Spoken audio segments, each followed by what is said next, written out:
This is Jeff Timberell, Director of the Southwest Florida Real Estate Investment Association, here to talk about real-world real estate investing Part 1. This is going to be the first video in a longer series of videos. This mirrors presentations we have been doing in the Southwest Florida REIA for the last 3 months. Disclosure, we're sharing our own experiences and knowledge with you. Please do your own due diligence before utilizing anything here. This is not to be construed as investment advice, and you should seek competent counsel before trying this at home. In the past 3 years, we've assisted and advised and had ownership interests in several private equity entities that employed over $14 million in capital in the Florida market, which gave us not only unique insight as to the amount of business we've done, it also gave us some great insight into how institutionalized investors employ capital. Number one key to being successful is to understand what you're there to do. In my opinion, this is the most important thing. There's so many people running around the world. There's a lot of people wanting to run around and try and do real estate investing. They take courses, they read books, they go to meetings, but they really don't know what they're there to do. They really haven't spent that critical time understanding what you're here to do, what's your mission, what's your goals. I mean, without having any goals, it's hard to achieve any goals, if that makes any sense.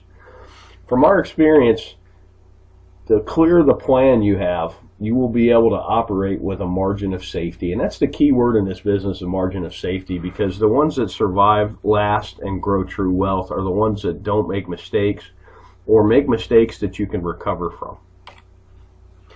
Investing in real estate. Investment is the purchase of an asset or an item with the hope that it will generate income or appreciate in the future and be sold at a higher price. Keyword, the future for investing.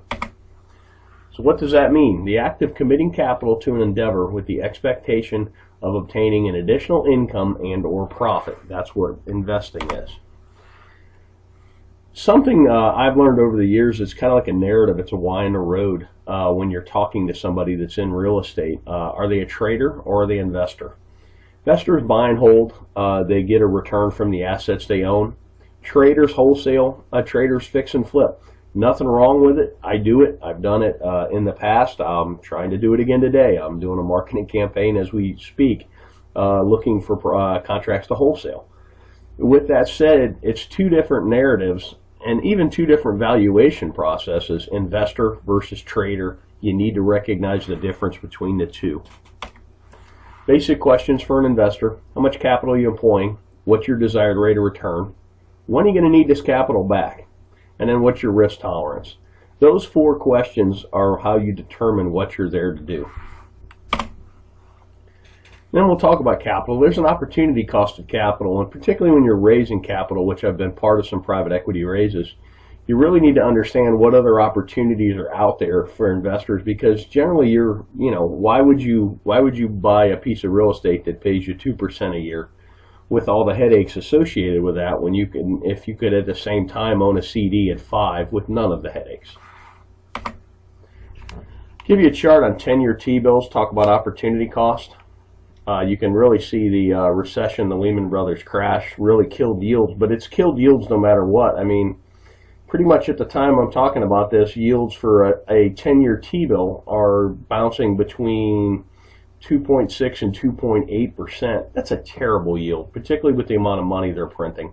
And you go back 10 years, and this is why investment real estate has become so popular, because it's one of the few places you can get a yield. Here's CD rates from 1984 on, and if you notice, about early 2000s, everybody got excited about real estate, and that's because the CD rates of return just continued to go down. So right now, my God, on a 1-year CD, you're getting not even 1%. That makes real estate attractive, and that's something to watch as well. As CD rates and other rates on financial instruments go up, real estate may not appear as sexy, particularly to an investor who bought in the valley and bought right and has quite a bit of gain on the table. So opportunity costs in the real world. We already kind of talked about this. Most investors we know are looking for at least 6% a year. I know guys that are even looking for 15%, and that's a cash on cash, not an internal rate of return. That would be a whole nother video that could be a whole day's worth, understanding the difference between the two. But what here I'm talking about is a yearly cash on cash return. And you got to be mindful of unrealistic expectations. I've seen people that have pitched 30% returns, and I've seen investors that are looking for 30% returns. And it's really hard to do. There's a lot of randomness and a lot of happenstance, and you're going to lose a lot more than you're going to win when you're dialing up those kind of deals.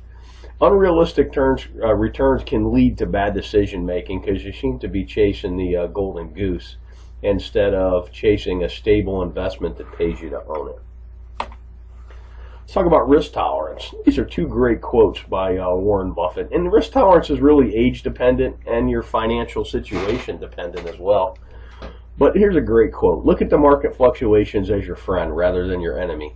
Profit from folly rather than participate in it. And that's most real estate investors. You're supposed to be a contrarian. I kind of put the world in, you're either a salmon or you're a lemming. You're either running with the crowd or you're running against the crowd. And here's another great one. The main danger is that the timid or beginning investor will enter the market at a time of extreme exuberance and then become disillusioned when the paper losses occur. The key is to not panic and do math-based risk assessments and then math-based evaluations and then sit down and decide what you're doing. You could have bought a home in Cape Coral, Florida at the height of the market at $320 and paid cash, held it all the way through the crash, and still got a better rate of return than CDs, and it's a terrible investment because your basis is so high. Or if you trade it out, you would literally be losing money. But it's sad but you actually would have outperformed the CD, and that's kind of a interesting thing. We did some case studies of people that had bought at the top and had they held and if they had mortgages, and I think that video is on our YouTube channel as well. Thanks for watching. You can always check out our website at SWFLREIA.com. There should be a link at the bottom of this video. If you're on our website, put yourself on our mailing list. We send out a lot of foreclosure information. We send out our meeting notices, and we also from time to time send out information like this. I hope this information is useful to you, and make it a great day.